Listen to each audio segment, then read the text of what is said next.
Précédemment dans Zoo Academy, nos soignants engagés étaient partis à la rencontre des animaux de la plaine de l'Hôtel. Ils avaient observé le retour des rhinocéros, la sortie des jeunes herbivores comme les zèbres ou les oryx, et mis la main à la pâte en nettoyant le pré-parc Rhino.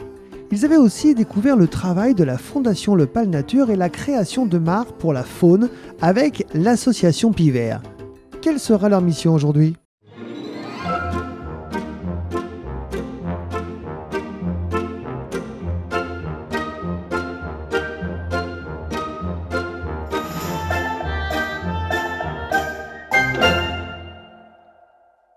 Bonjour à tous et bienvenue dans un nouveau numéro de Zoo Academy.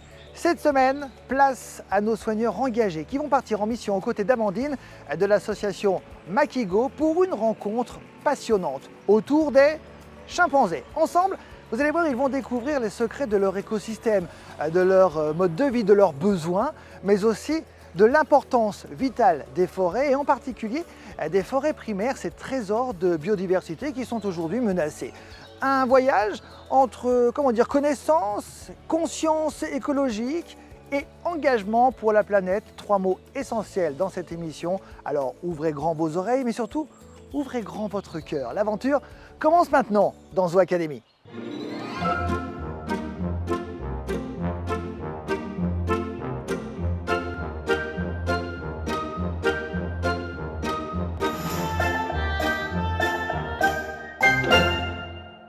Aujourd'hui, on va aller à la découverte d'une nouvelle asso qui est soutenue par la Fondation Le Pal Nature. On va découvrir Makigo et donc on a Amandine qui est venue pour faire la séance avec nous. Bonjour. Bonjour. Qu'est-ce que vous vous rappelez sur les chimpanzés? On est déjà venu les voir plusieurs fois. Qu'est-ce que vous savez sur les chimpanzés? Ils vivent en groupe? Ils vivent en groupe, ok. Ils vont vivre plutôt dans les arbres, plutôt au sol? Dans les arbres. Plutôt dans les arbres. Ils vont faire quoi dans les arbres? Se nourrir? Se nourrir. Quoi d'autre? Dormir? Dormir. Et s'abriter. S'abriter. Donc ils vont beaucoup utiliser les arbres qu'ils ont autour de nous. Dans ce qu'ils mangent, ils mangent quoi? Des fruits. Des fruits. Ils sont juste frugivores? Non. Omnivore? Ils vont être à tendance omnivore, donc ils vont être frugivores. Carnivore aussi. Un peu carnivores et un peu aussi... Insectes. Donc dans le carnivore, il va y avoir beaucoup d'insectes. Enfin beaucoup d'insectes. Des insectes, des petits mammifères, des amphibiens. Et pas des graines. Et des graines. Donc on va dire frugivore, granivore, à tendance omnivore, puisqu'il y a aussi insectes, amphibiens, tout ça. En effet les amis, les chimpanzés sont nos plus proches parents. On partage plus de 98% de notre ADN avec eux. Ils vivent en groupe, ont une hiérarchie sociale complexe et utilisent des outils pour casser des noix, attraper des termites ou même se soigner avec des plantes. Pour apaiser les tensions, ils se font des câlins ou des chatouilles. Et ils sont dotés d'une grande intelligence. Ils peuvent se reconnaître dans un miroir comme nous. Curieux et souvent très drôles, les chimpanzés sont bien plus que de simples animaux. Ce sont de vraies personnalités. Afin de mieux comprendre l'écosystème de ces animaux, Agathe a préparé un jeu relativement complexe. Regardez. Donc vous avez tous une carte de quelque chose vivant, normalement. Il n'y a que nous deux qui avons du non-vivant, qu'on retrouve dans l'environnement naturel des chimpanzés. Donc, Nathan, tu as quoi? Colobes. Les colobes sont des singes africains aussi élégants qu'originaux. Noirs, blancs ou roux selon l'espèce, ils ont une longue queue parfois en panache et un pouce quasi absent. 3 genres principaux, Colobus, Piliocolobus et Procolobus, dont certains vivent en plein cœur des forêts ougandaises comme le guéreza ou le colobe bai. Ce sont de vrais acrobates végétariens et, détail important, ils font partie des proies qui peuvent être mangées par les chimpanzés. Tu as quoi? Les chimpanzés. Les chimpanzés, tu seras notre chimpanzé, très bien. Oui. Des fruits mangés par les chimpanzés. Les termites. Les termites, Les hommes. les hommes, Les arbres. les arbres. Ok. Et donc en face, Amandine, tu es Soleil et atmosphère. soleil et atmosphère et moi je suis sol. Donc nous on est les deux composants non vivants mais qui vont être utiles quand même à l'environnement du chimpanzé. Ce qu'on va faire, c'est qu'on va essayer de relier, d'essayer de penser à toutes les interactions possibles qu'il y a entre ces différents éléments. Par exemple, on va partir du soleil. Je tiens le début de la corde. Le soleil, c'est ce qui permet de faire pousser quoi? Les arbres. Donc, on relie aux arbres. Les arbres, ça permet de faire pousser quoi dessus? Les fruits. Très bien. Vous l'aurez compris, Nos ambassadeurs avaient pour mission de combiner des cartes avec des éléments naturels afin de mieux comprendre les interactions possibles dans les écosystèmes. Le soleil fait pousser les fleurs grâce à la photosynthèse. L'eau et le dioxyde de carbone créent l'oxygène et la vie végétale. Mais la nature, c'est aussi la chaîne alimentaire. Les colobes, par exemple, qui mangent les feuilles avant d'être eux-mêmes la proie des chimpanzés. Ces liens subtils prennent tout leur sens dans les forêts primaires, ces écosystèmes anciens, riches et complexes, où chaque être vivant joue un rôle essentiel. Là, ce qu'on a vu, en fait, c'est un peu, s'il y a un maillon qui est en moi, et il y a la grande toile d'araignée, et elle se casse petit à petit. Et est-ce que vous pensez que ça peut repartir? Oui. Ouais. Grâce à quoi? Un exemple qui me vient en tête, c'est la réintroduction Ouais. d'espèces animales. Si je ne me Ok. trompe pas, il y avait les loups en France Oui. qui étaient quasiment totalement éteints, voire totalement éteints, et qui ont été réintroduits. Oui. Et par contre, je pense pas que si une espèce ou une plante, etc., s'éteint, elles se reviennent par elles-mêmes. À cause de l'homme qu'elles disparaissent et qu'elles reviennent par elles-mêmes. Et en fait, Makigo, donc on est sur une association sur la préservation du vivant. C'est un réseau national et international. Donc au niveau international, il y a en Équateur, c'est un pays. Et là-bas, en fait, ils ont monté un centre de soins qui récupère, qui soigne. Et une fois que les animaux ils sont bien soignés, ils les remettent dans la nature. C'est la réhabilitation. Donc ils passent d'un environnement où ils sont un petit peu captifs et à l'état naturel.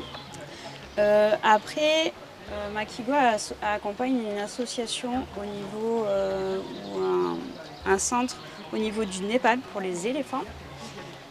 Là pareil, c'est des éléphants qui sont issus de tourisme.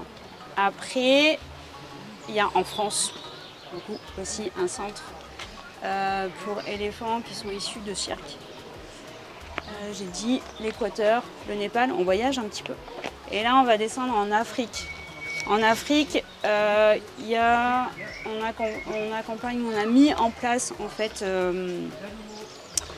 il y a eu l'achat d'une forêt et justement pour préserver les colobes. Et moi, je fais partie d'une commission qui est en RDC. Vous avez déjà entendu parler de la RDC? C'est la République démocratique du Congo. Et en fait, qui représente 5 fois la France. Donc c'est énorme. C'est énorme, c'est énorme. Et là-bas, il n'y a pas de chimpanzés, mais il y a des bonobos. Vous connaissez les bonobos? Non? Et si je vous disais qu'ils ressemblent aux chimpanzés, mais qu'ils vivent dans une société matriarcale où les conflits se règlent par des câlins? Et oui, ces grands singes, plus graciles que leurs cousins, sont uniques. Découverts en 1929 et encore méconnus, ils vivent uniquement au sud du fleuve Congo, dans des forêts marécageuses. Fruits, feuilles, parfois petits animaux, ils mangent un peu de tout, mais sont bien plus pacifiques. Problème, leur habitat disparaît et ils sont aujourd'hui en danger. Excusez-moi, ça veut dire quoi concrètement Makigo? Et voilà, on le décompose en maki et go. Donc go, vous savez ce que ça veut dire. Allez en anglais. Allez. Go, ouais, c'est ça. Et maki, il y a plusieurs significations, mais qui se rejoignent. Bon, après, il y a les maki, makikata aussi. Donc ça fait appel à aussi une espèce qui est endémique et propre à un territoire. Mais il y a aussi le maki, la résistance du maki. Et maki en quechua, ça veut dire action. Et Makigo est un peu 3 mots d'ordre. C'est apprendre, transmettre et aller. En fait. D'être vraiment dans l'action sur le terrain. Est-ce qu'on n'irait pas se poser dans la forêt d'ici pour observer et voir justement ce qu'on a dans notre forêt, parce qu'elle est quand même intéressante, et ce qu'on n'a pas, parce que c'est pas une forêt primaire et c'est pas. Qu'est-ce qu'on peut voir comme différence dans ce point de vue-là? Ça va? Ça vous va, on va en forêt? Allez, go! Allez! Les forêts primaires, ce sont un peu les trésors cachés de notre planète. Jamais modifiées par l'homme, elles forment des écosystèmes anciens d'une richesse incroyable. C'est là que vivent naturellement les chimpanzés, les bonobos, les colobes dont on a déjà parlé, mais aussi des milliers d'espèces de plantes, d'insectes et d'oiseaux qu'on ne trouve nulle part ailleurs. Le problème, c'est qu'elles disparaissent, grignotées par la déforestation, les routes, l'exploitation minière. Protéger ces forêts, c'est bien plus qu'un combat pour les arbres, c'est préserver un équilibre vital pour toute la planète et pour les générations à venir. On va passer à la conclusion de cette expérience unique que viennent de découvrir nos soignants engagés qui, pour l'heure, sont en train de se reposer. Oh, les gars, faut se réveiller, non? Makigo, vous l'aurez compris, va protéger beaucoup la biodiversité dans son ensemble, que ce soit chez nous ou plus loin, puisque tout est vraiment important et même si on a aujourd'hui tendance à beaucoup dire que l'homme détruit et que voilà, la biodiversité est en déclin, c'est un fait, mais on l'a vu dans toutes nos séances, toutes les assos qu'on a pu rencontrer, l'homme reconstruit aussi. Enfin, voilà, il y en a qui sont actifs et qui mettent en place des choses pour justement préserver et restaurer même. Donc voilà, il ne dépend que de nous de maintenir l'équilibre de toute cette biodiversité. Et c'est grâce à des assos comme Makigo ou comme Stand Up, qu'on a pu voir, Stand Up for Elephant, voilà, toutes ces assos, qu'on va pouvoir y arriver. Et voilà. Est-ce que vous avez des questions sur tout ce qu'on a vu aujourd'hui? Non.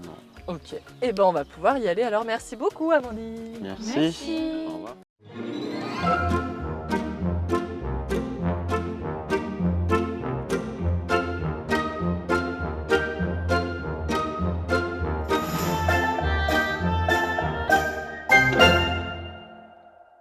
Et bien voilà les amis, vous souhaitez en savoir un petit peu plus sur l'association Makigo, n'hésitez pas à vous rendre sur le site internet qui s'affiche en bas de votre écran. Et soyez présents lors du prochain numéro car, je peux vous le dire, on peut leur dire, ben oui on peut leur dire, évidemment, c'est un numéro surprise. Le dernier épisode de la saison arrive très très vite sur vos écrans avec...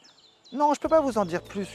Je sais qu'il y aura des diplômes, je sais qu'il y aura des goûters, je sais même qu'il y aura une nuit dans un tipi. Oh mon Dieu, je vais en avoir partout. Bref, je vous donne rendez-vous très très vite. Vous voulez connaître quelques petites images? Un petit avant-goût de ce qui va se passer? Eh bien écoutez, on vous les offre. Maintenant, amusez-vous bien, salut! Dans le prochain épisode, ce sera le dernier. Et pour finir en beauté, on vous promet des surprises, des émotions et peut-être même un peu de frissons. On ne peut rien vous dire, sauf une chose. On va passer la nuit au zoo. Prêt pour l'inattendu? À très vite dans Zoo Academy.